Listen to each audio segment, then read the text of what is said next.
Holy cow. It's taken a while. Good morning. Okay, so let me flip over here to get to Facebook so I can see the comments. All right, let me turn this off too. I had started to go on my phone because it was taking forever and it's still taking a while. Morning, everybody. There we go. I see myself. And I see comments showing up. And yep, already been here for 30 seconds. It's showing. Yeah. Love how that goes. Let me turn off the showing up. And yep, turn off the sound. Okay. Good morning. Good morning. Is that that was weird. Why is it this way? Hold please. I am working on the okay, that's weird. Michelle. Hi, Mimi. There we go. Oh, it's the normal things that show up. Good morning, everybody. Say hello. Takes me a minute to get everything going. All right. Very happy to be here. I had no idea what I was talking about until it comes through, and I'm like, what am I pondering? What am I thinking about? And what's going through my mind this morning? So I am breathing. Good morning, everybody. My name is Marty Forrest. I am coach. I coach with empath, highly sensitive people, mentor, teacher, Blu-ray, light worker, there's lots of labels. Okay, hold on, I gotta move my chair. There we go. All right, so say good morning. Let me know you're here. And yeah, often sometimes the topics come like before yesterday and then sometimes it's not till right until I'm coming on here and I'm like, oh, what am I talking about today? What's the conversation for today? Best coach ever. Thank you very much, Alita. Good morning. Good morning. Good morning. So excited. We're beginning. Good morning, Brad. All right. So what I've been thinking about, because somebody said it to me yesterday on a coaching call, because, I have a coach too. I'm always striving to be my best self anywhere and everywhere. So I have a coach myself because I feel like there's just things in my world about me that I cannot see yet. I'll qualify that. I'll say, yeah, you're the only one I make sure to try to catch. Oh, thank you for that. I appreciate that. I'm so grateful you're here.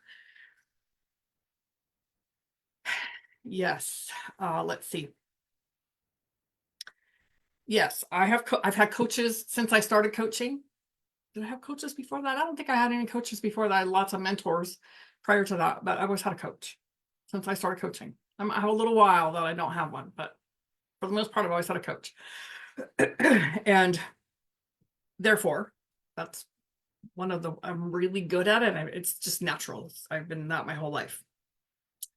All right, let's see here. Stop trying to fix people. That was what my conversations, that's what somebody said to me. You still have this thing about wanting to fix and save. And I was like, oh, for fuck's sake, seriously. I just, when I think that I've released or I've cleared just even the deepest layers of that, I have someone that can feel it and see it. I'm cleaning my glasses. See it in me. And the martyr energy that was showing up, I was like, oh, geez, serious. Yes. So how many ways do you attempt to fix or save or rescue people? It's my whole life. This is my whole life. Excuse me. My whole life. I think from probably birth, I have had that, felt like that was my responsibility. And then as the early years, the first, let's say 27 until I got sober, I was busy trying to fix everybody because I was damaged goods, broken and wounded, and I couldn't fix me. I did not know how to fix me, so I'm going to fix you. really, I'm trying to help you, but I'm offering unsolicited advice. I'm stepping in where I have no business stepping in. And a lot of people came to me because that's was so natural to me. So how, it happens to all of us. We have people that come to us because they like our energy, they like being around us. They feel good. How many of us have said, "Can you see me? Am I still moving? I see my screen is frozen." How many of you have people come to you and they're like, "Oh my God, it just feels so good when I'm around you. You help me so much." And maybe you haven't even said anything. You're just simply holding that space with them. It's very, I don't know if it's natural. I just don't know if it's natural, but it feels natural to us because we've done it our whole life. We know best. And we do know. Hey, Joel, blessed be. Yes, we do know. We do know what might be best for them, but it's not our journey. Right. So one of the ways that's really helped me to get out of the way and I was to realize that you have a journey. So much, yes. You have your own journey, and it's not my job or my responsibility, which I felt like it was. We are natural healers. Yes, very much we're natural healers. And we want to fix everyone and heal everyone. But it's not our job. Everybody has their divine purpose and their role here. And it's not my responsibility. It's not your responsibility to kind of swoop in and try to help if it's not asked for. Sometimes there's some fine lines in here where you're going to do some intervention, let's say. Someone who wants to harm themselves or they're causing harm, right? I needed to be reminded of this thing. Very good. Just always appropriate. Because I didn't know until right before I came on what I was talking about. So, and it's always something amazing. And I've spent a lifetime doing this. A lifetime feeling like it's my job. We are natural healers. We're born, especially when we're empath, we're highly sensitive. It's innate in us to transmute energy, to want to step in. I learned to guide them through rather than do it myself. Oh my God, you can't make them. You can't push them. You can't even force them. And the more we do it, they just do it out of resentment to shut you up. Me too. That's not personal to you. People don't want our help unless they're asking. And then sometimes they still don't want it. How many times have you had someone say, "Hey, can you?" And they ask you a question and then they defend it. Don't ask me then. I've learned to say, "Do you really want the answer?" Because they know I'm going to tell the truth as I see it, right? It's as I see it. Do you really want the answer, or are you going to just defend your position? Because if that's what you're going to do, I don't have time for that. I'm not going to spend my time. That's today. But used to be, oh, they asked me, they want my advice, they want my help. And I was so excited to be able to offer it because I knew. And then they're just deflecting. Every little thing I say, they're just deflecting it. I'm like, whoa, now I just kind of back off because I'll still step in every once in a while and do that when they didn't ask for it. It never goes well. Maybe one time in a million has it ever gone well that someone said thank you. There are a few. I leave it be till they ask, then yes, let the reactions and actions determine my response. Absolutely 100%.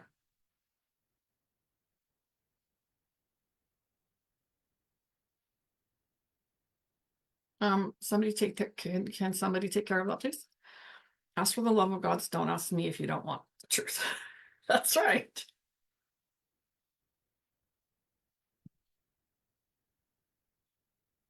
When we know what's possible and we can see, like I look at you and I can see you and I know what's possible for you. I know the potential for you. I can see it. And then I want it for you. and I want it more than you might want it. And you're not in that space yet. You're not ready for it, or you have your own path to take. And what my role is, get the hell out of the way. Now, we don't only do this with our words. We often overspill in our energy. And we get in their way and we come in and we start to, and it's very natural and unconscious. So this is where you bring your consciousness in to pay attention to where you want to put your energy. You want to insert your energy to transmute their energy, to help them, or to take it on. So we'll often take it on for them. Now I'm in their way. I'm interrupting their path. I'll pass, I'm clairaudient. Exactly. Learning not to overspill it. Yes, it's a big thing. We all do it. We all do it, and we all have big energy. And what, you know what happens? We push them away. I took on my mom's energy in the womb. I'm remembering her anger. I took on her anger in the womb. I don't know that. How do I know that? I'm angry. My family's angry. My whole family's angry. So I'm angry. It's just part of me, right? It's natural. It's not natural, but it's my whole family for generations. And I took on my mom's. So a few months ago, I did a return to sender. And I gave her all her energy back. All the energy that I took on. Because unbeknownst to me, I've been doing it my whole life. So I give it back to her. Our whole relationship is completely different since I did that. And my mom's in her 70s.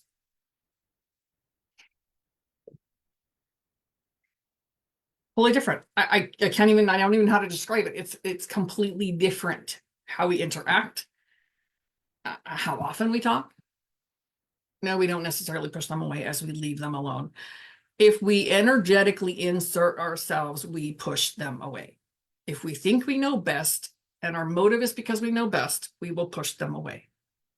Yes, we do leave them alone, but you got to pay attention to, I'm learning this, I've been learning this, and I'm learned, I got to pay attention to, be conscious of where I overstep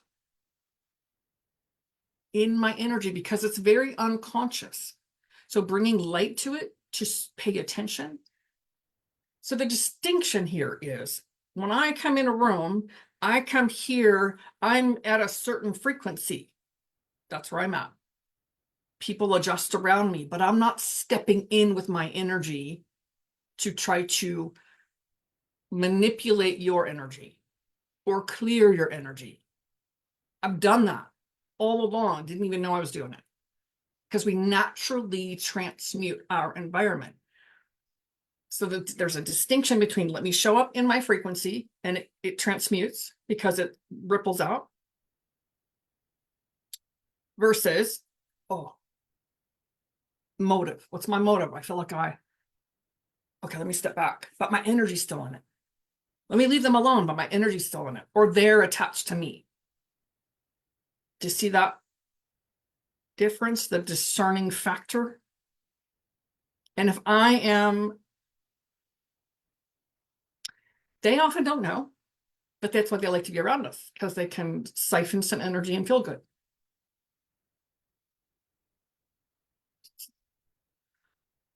I'm in a bubble of protection before I ever engage. Oh, awesome. Good thing. This very thing just happened to me last month with my sister. Yes. Yes. So it's really shedding light and becoming conscious of where we, not only with our words, it's easy. That part to me feels easier because I wait for somebody to say, hey, can you help me? Do you really want my help? Is the question. Do you really want it? Because if you don't, let's not do this dance. And that took me years to get to. and a lot of anger. Somebody would ask me, I had two people right close together ask me something about, because I've been massaging for years and they were massage therapists. They wanted some feedback. Okay, great. I give them feedback and they both were like batting it all away. I'm like, why did you ask me then? Probably dropped an F-bomb in there. Like, stop talking to me. Don't even ask me. I put up blocks before I engage so they cannot drain me without consent. Good. I like that.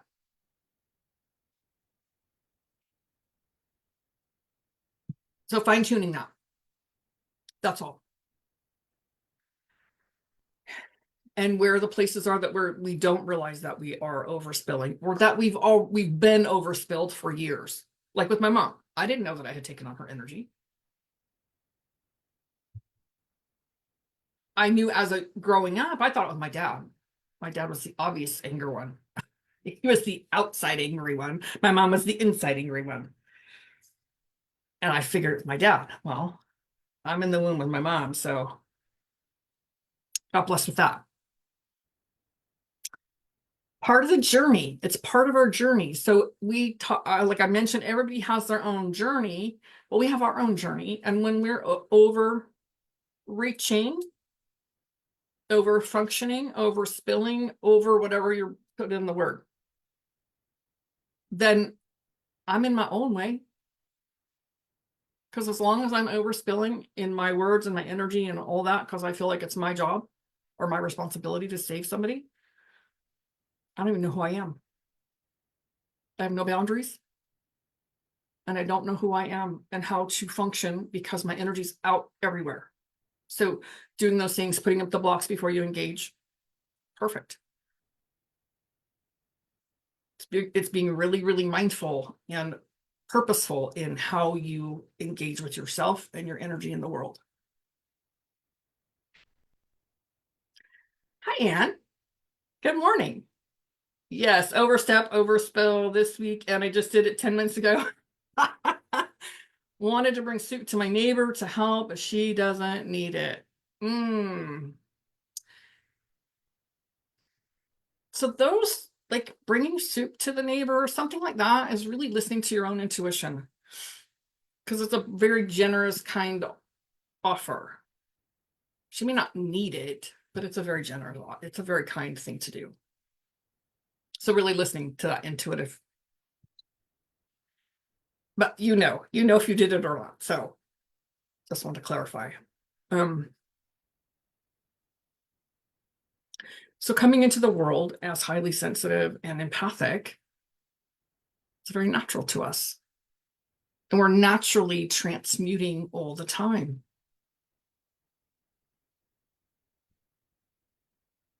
And not on our own.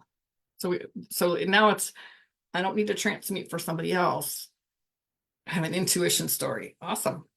If you can get it in there, we'll read it. I've been trying to save my sister and nephew for a few years. She says she's fine, but I would never accept that. She finally blew. None of your business. I say that with all the love in the world, but it's not your business. It's her journey. You know, we love our family, we love our sisters, we love our friends, we love them so much, and we can see it. And we feel it to the depths of our being, we feel it. So then, of course, we want to save them from themselves. And she has a purpose for being there. And when we interrupt that or try to get her to see it, right, then we're pushing. That's what my boyfriend says. Then we're pushing. We're pushing in a place that we don't belong.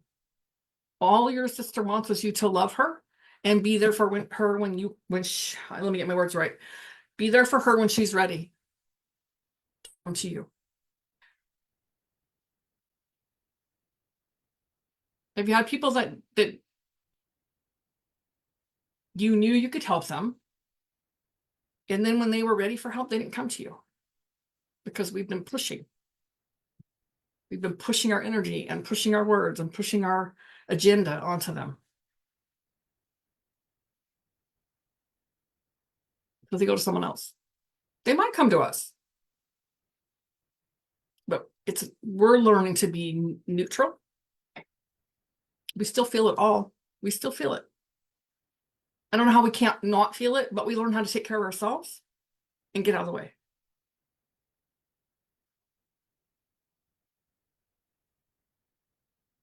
Somebody said it to me, well, it was yesterday about the fixing part, and then a few months ago, somebody said, the world is not your, the whole, how should you put that? The whole world is not your family. I'm like, well, of course it is.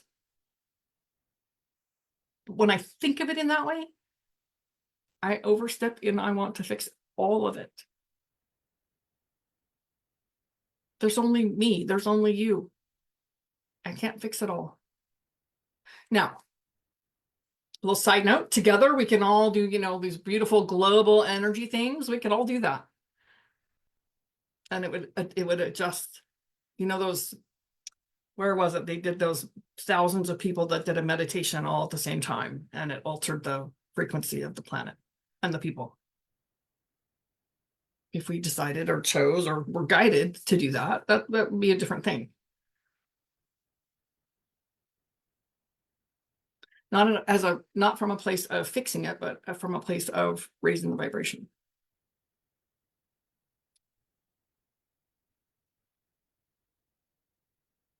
Our circles are getting smaller and smaller. Have you noticed?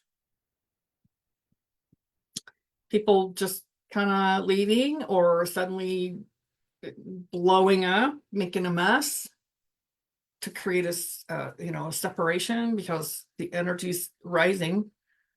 Our frequency is going up higher and higher. And things that are not working and not serving are exiting rather abruptly. And some people are actually leaving the planet. They're like, done here.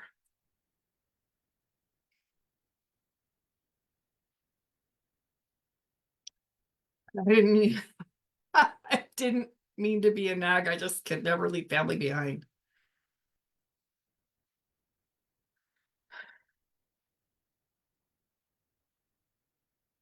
Hmm. I feel your sadness. I feel that sadness and that.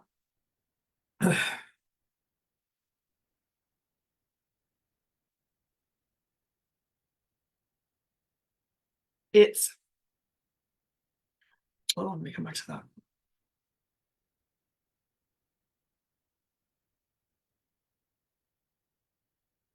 I will invite you to stop judging yourself about it.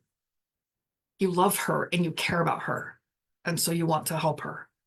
That's why we all do it. We love humanity. We love people and we want to help them. But not everybody wants our help. That is all. It's really simple. It's that simple. We care deeply about humanity and our family. Nothing wrong with that. Where we get muddy or sticky is when we overstep. And you're not leaving her behind. You're allowing her to walk her path. You can walk beside her and not get involved and just love her.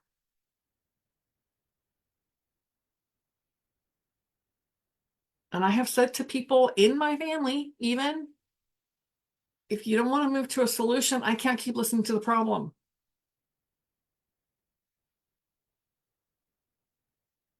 And sometimes it's, do you want a solution? What do you want to do different? So there's other ways to ask those questions. But not everyone wants to change it right now. Because remember, they have their purpose here. So what she's experiencing, while you might not approve or like it, because it's abusive or it's whatever, I don't know what it is, whatever it is, then you want it to be different. But for her, it helps her move into her purpose. It's all happening for her, from her.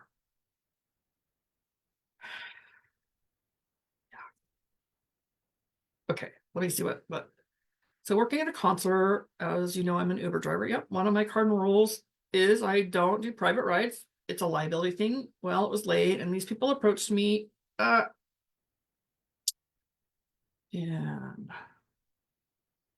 They were from Canada and had no data plan. They were stranded about 4 miles from their hotel. So long story short, I did it.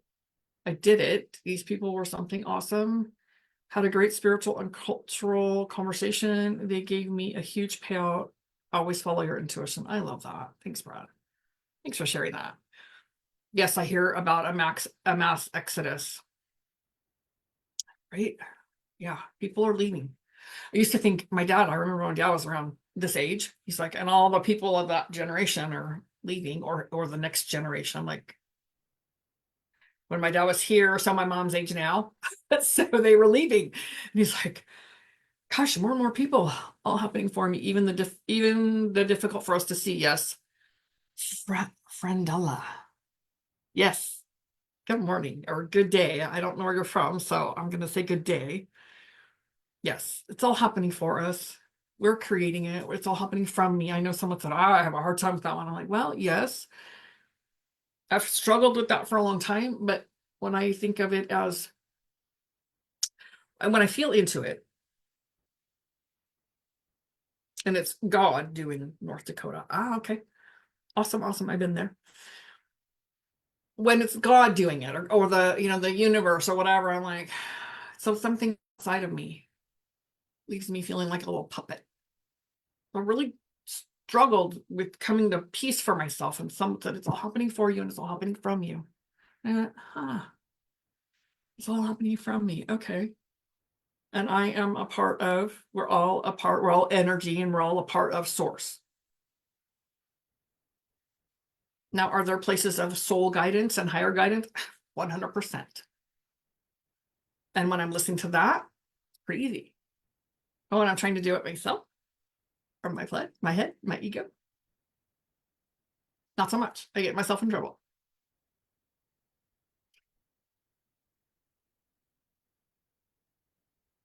At a soul level, I am here to remember that I am love, the essence of love in the world. Y'all, many of you've heard me say this, and it's how it manifests in my daily world. It can be different for all of us, depending on what your overarching. Just lost my 18-year-old granddaughter July 1. My dad died on July 1. Difficult walk, but step by step, she is everywhere. Oh my gosh, yes. Ugh. It's heartbreaking. And I feel like she's doing her work. She's doing her work over there. So yeah, she's everywhere. It changes our relationship. And yet my physical human self goes, I want them here. And I know they're still here. It's just the energy's just changed. Yeah. And so the relationship is different. But in my human part, I'm like, I'm selfish and I want them here. So it's tangible. Some people can see the spirits. I can feel them. So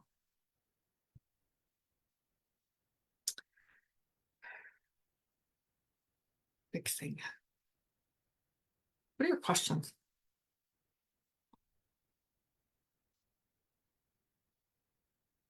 Do you have any questions about this?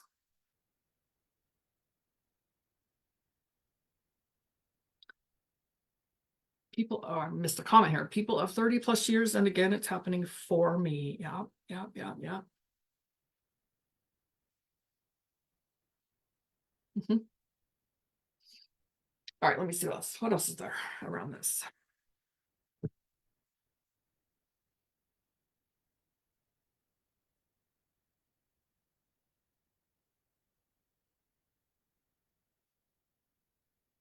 The biggest shift.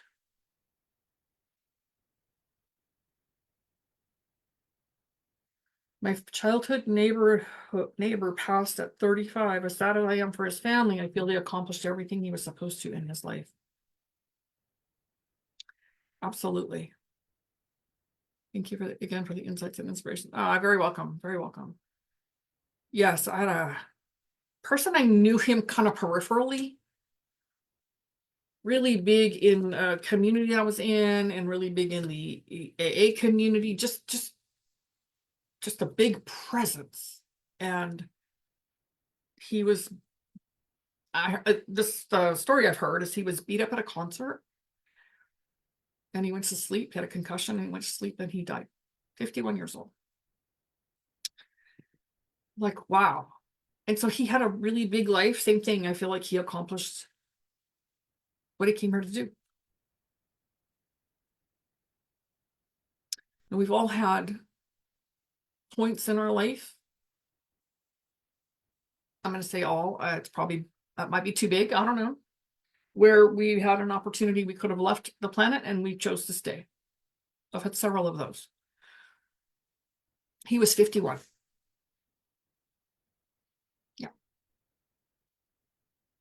So I've had several of those places where I could have exited the planet and I chose to stay. So we're all here for a reason.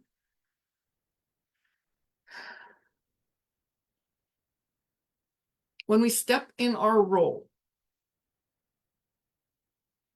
that's not how I want to say that.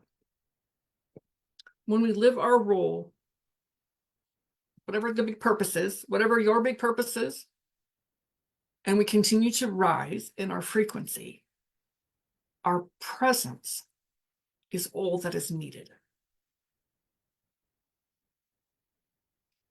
I don't like the word needed, but you understand what I mean. It's our presence. And not everyone is going to like our presence because we vibrate at a high level, and people that aren't a match or somewhere close and attracted to the light are going to go that way. And it's not our job.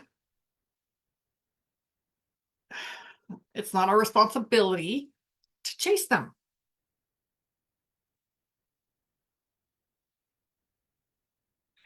People pleaser recovery here. I want everyone to like me. I didn't like everyone, but I wanted them to like me, and I was going to do whatever it had to do to get them to like me. And oh my God, not today. And it's still, I still see it on some level occasionally show up. Like, wow, still, it's just this like deeper layers of peeling. And seeing that real, how insidious it becomes, on how sneaky it gets. Because that's the mind. The mind is very crafty.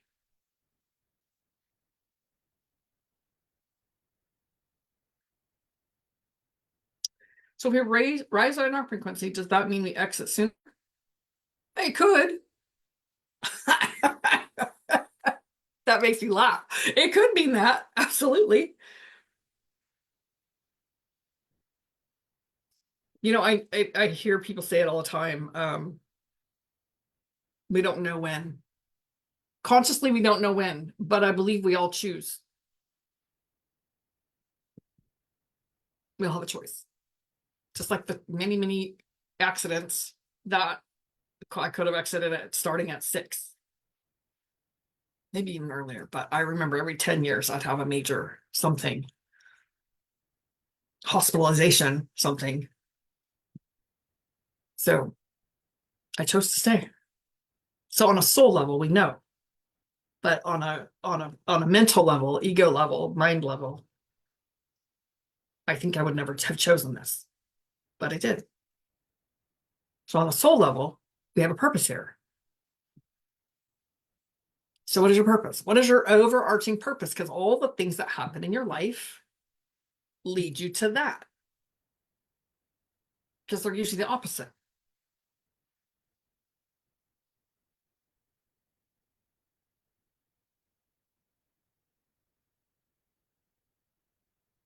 Oh yes, okay, I heard that. The other part is we don't have to fix ourselves either. So circling back to early times, I can't fix me. I'm broken, damaged, wounded, unrepairable. So let me fix you. And then I would spend years, oh, I can't fix you now, so let me fix me. And I would spend years trying to do that. There wasn't something, I was really peaceful and content, I would manufacture something. Oh, let me go search for something. Let me make up something to fix. An addiction becomes an addiction.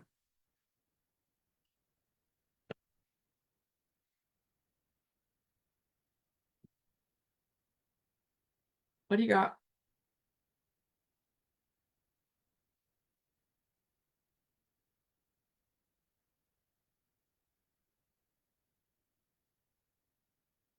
So the ways, some of the ways to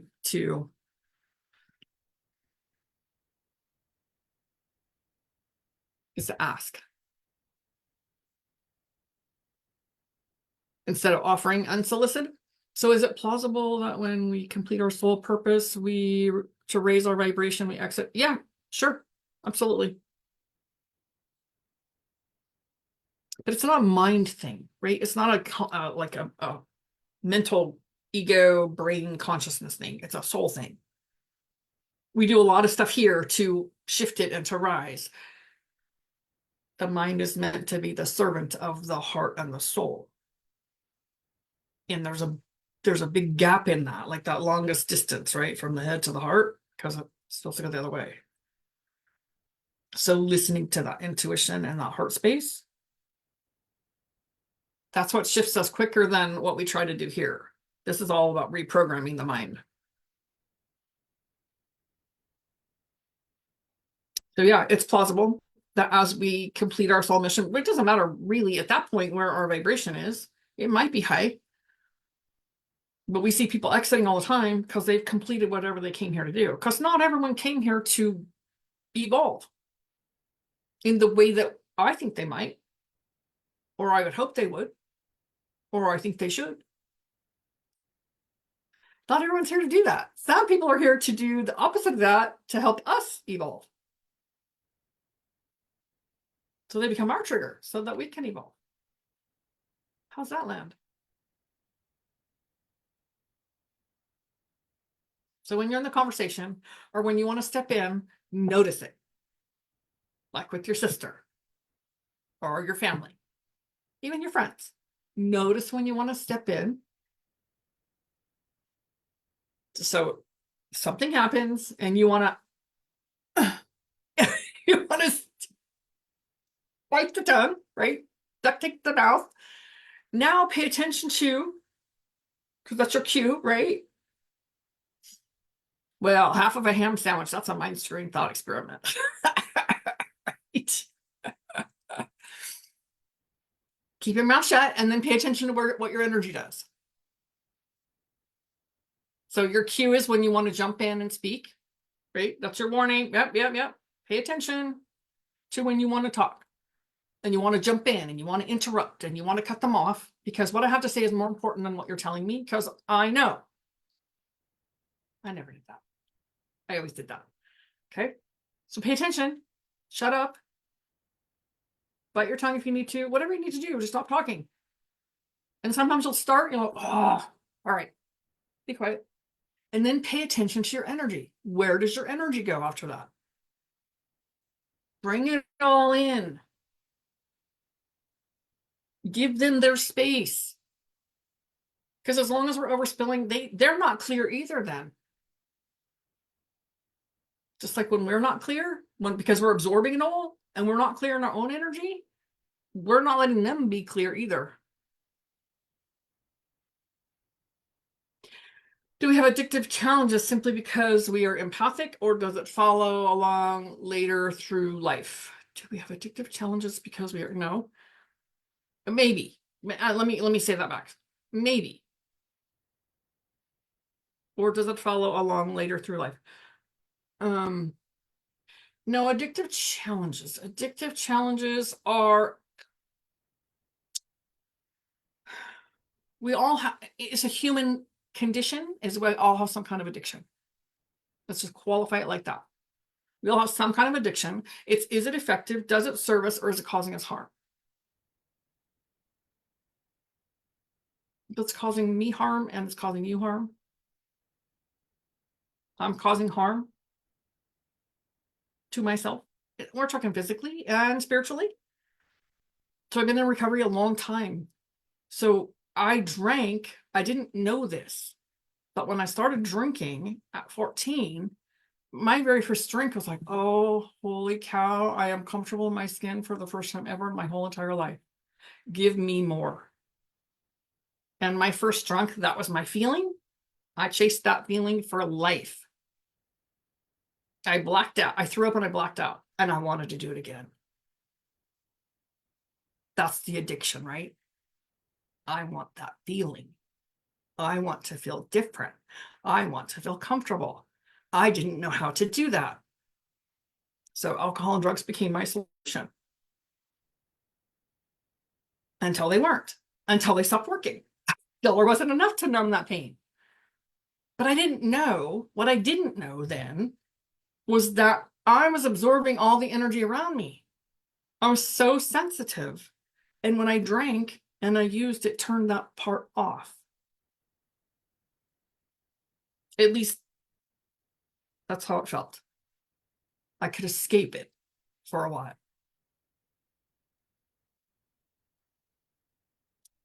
And it looks different for everyone. Some of us might work a lot. Some of us just live in denial. Some of us just run from it. There's all kinds of ways that that shows up.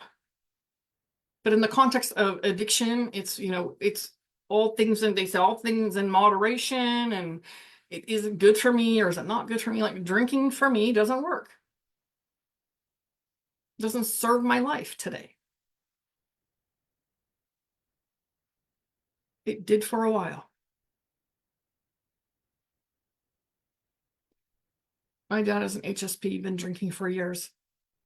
There you go. There's a lot of people in recovery. I said, hey, are you an empath? They're like, yes. I'm like, And when we're, you know, when I was a kid, that wasn't a word. Being an empath wasn't a word. It wasn't even a word. I bet you do. I bet you do, Brad. I said I wasn't know that. I just wanted to feel something alive, if you will. Yes, I wanted to feel something other than all the stuff I was absorbing that I didn't know I was absorbing. Because when I'm a kid, I don't even think highly sensitive was a thing. It might have been because we were told we're too sensitive, we're too deep, we're something. So, all right, well then I'm gonna drink. Now I can fit in. I can feel comfortable in my own skin. I let down some of those inhibitions to be who I am really, so I could have some more fun. And it worked. It worked for a while, and then it didn't work. And some people will follow that to the insanity and the gates of hell. Create our own, create our own. So everybody has their own way of handling it or dealing with it, and fixing things, right? I want to fix people. I want to help people. That can be also, then I don't have to focus on me. It's another way of me being external rather than dealing with me. Not from a place of fixing it. There came a day when I went, I'm a whole, complete human being exactly as I am. I am perfect exactly the way that I am. Do I have some wounding? Yes. Do I have some scars? Yes. Can I heal and clear those? Yes. But it doesn't make me damaged, good, and broken, and I'm never going to be whole. I'm already whole. And then my question was, oh, if I'm a whole, complete human being, but I've lived my life trying to prove that I'm worthy, how do I live it now? What drives me now if I'm not trying to prove my worth, being an overachiever?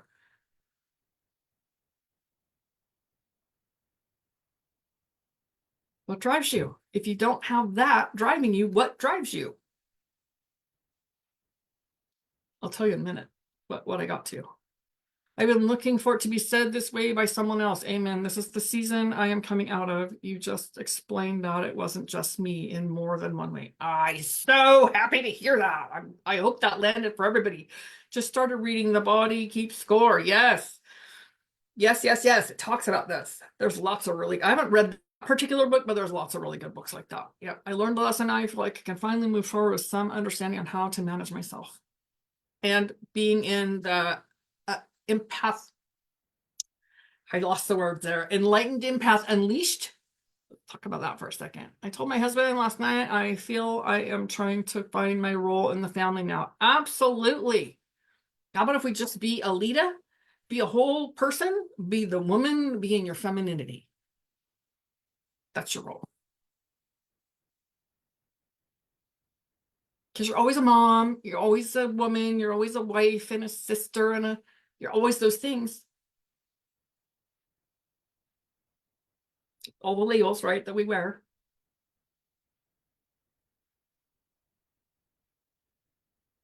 So for anyone that would be interested in this, I don't know if I have that link up. Let me find it.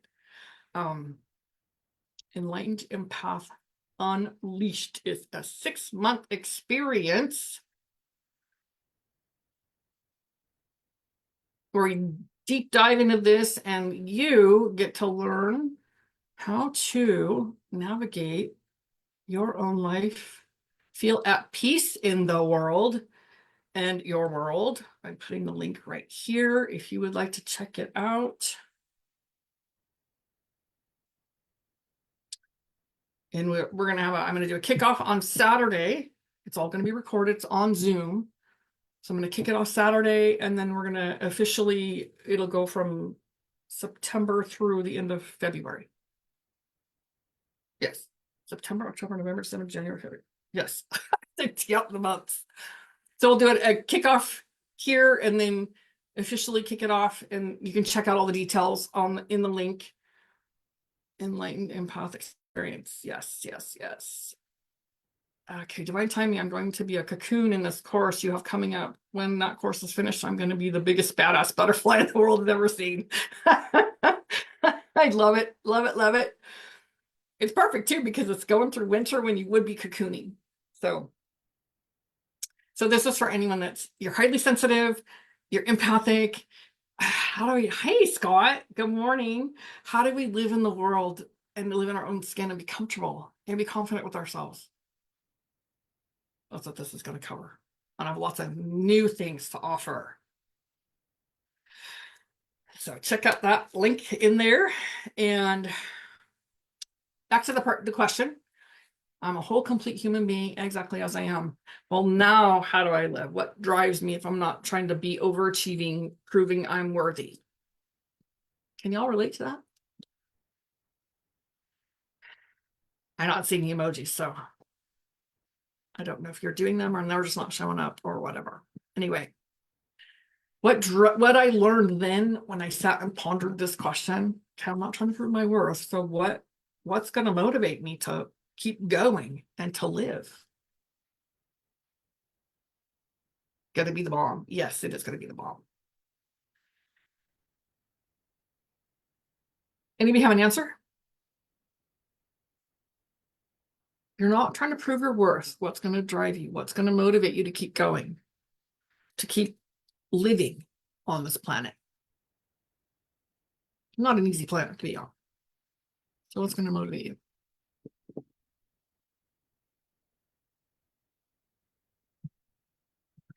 Get grateful and be busy. Well, that's one way to do it, yes. Gratitude, of course, plays a part. It's my purpose. My purpose on this planet is what drives me today. I'm not trying to prove I'm worthy. I don't have to come to you to validate that I'm worthy, because I did that for a long, long time. Just everything was external.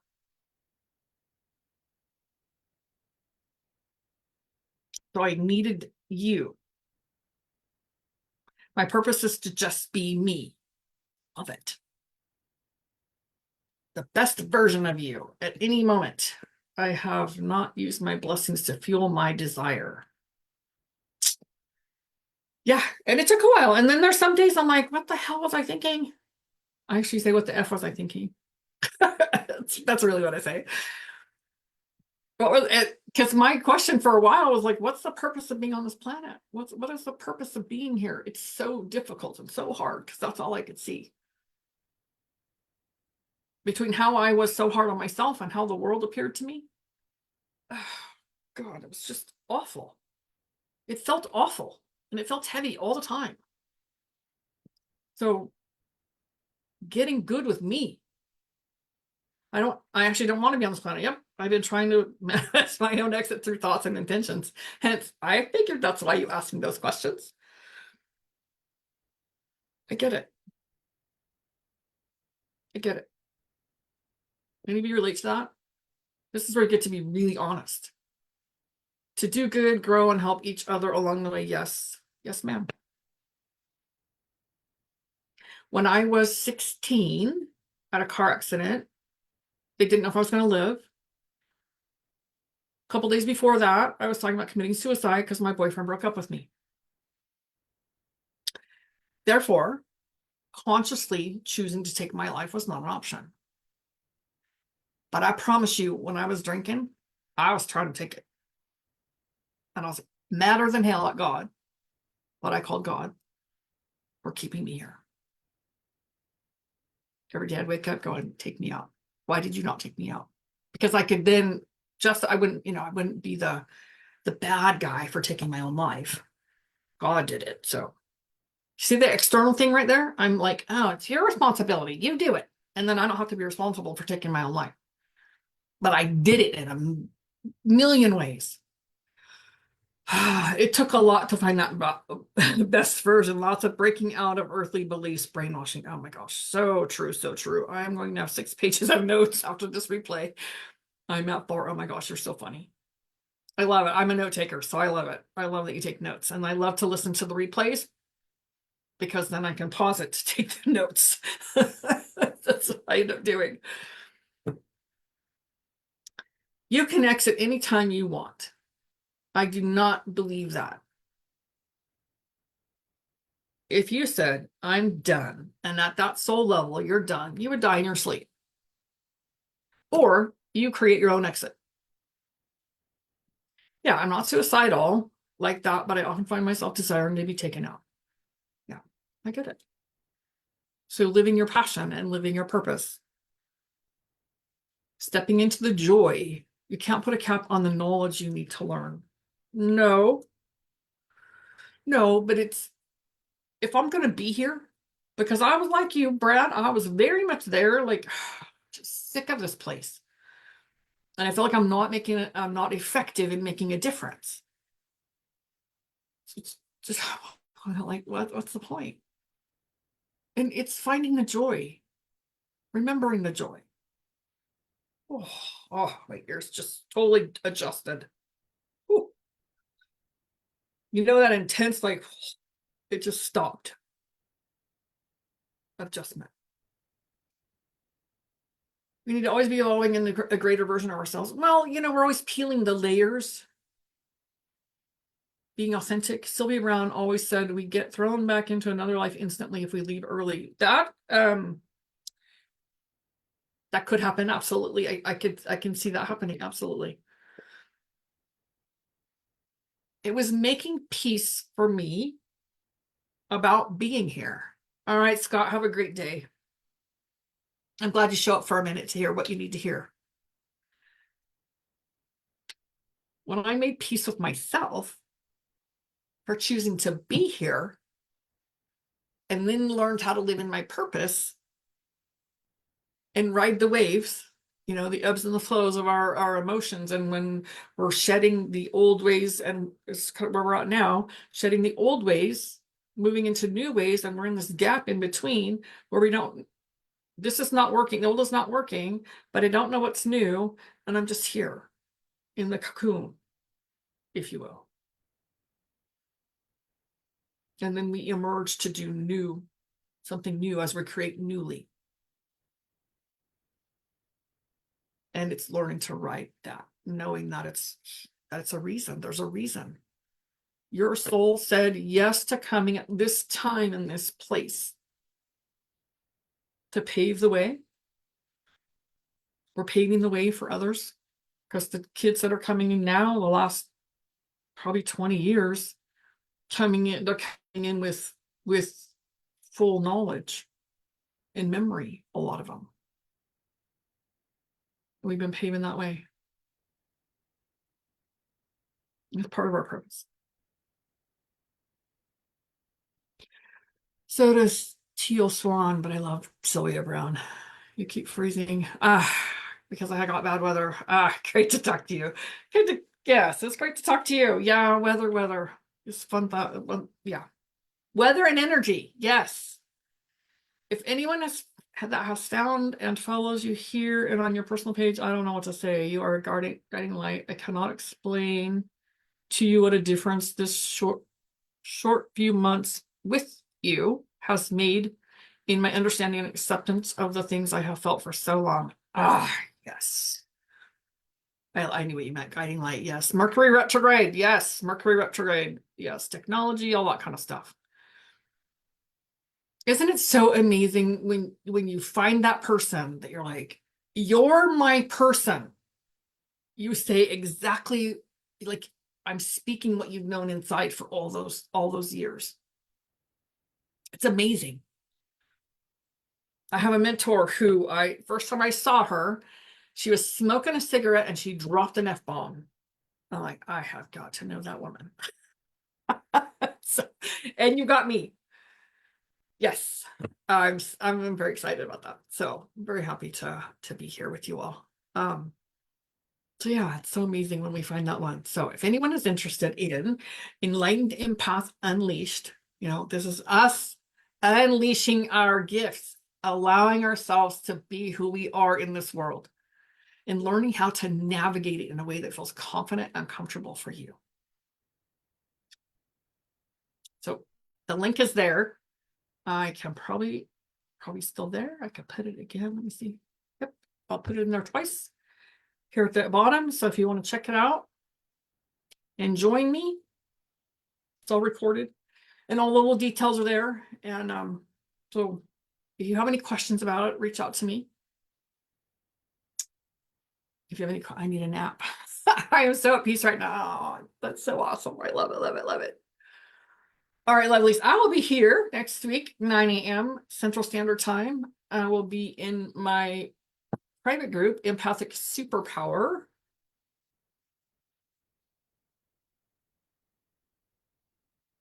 Now it's 10 a.m., but I'll be back here at 9 a.m. next week. I think that's what you meant. Anyway, I'll be live in my Empathic Superpower on Saturday. We do something similar to this. There's a topic or cards, or it depends on whatever spirit guides me to do. So if you're interested in that, you can join my group there. If you're interested in joining Enlightened Empath Unleashed, you can reach out to me. You can actually sign up right from the page. So if that's of interest to you and it resonates for you, I will see you there. All right, lovely. Oh, my now should not be at 10 a.m. That's what you meant. Got it. All right. Have a great, great week. I love you. I appreciate you. I'm really happy to be here with you all. And I'll see you soon. Namaste. I got to say all that, and then I got to go over to Zoom and end it. Okay. See you all soon.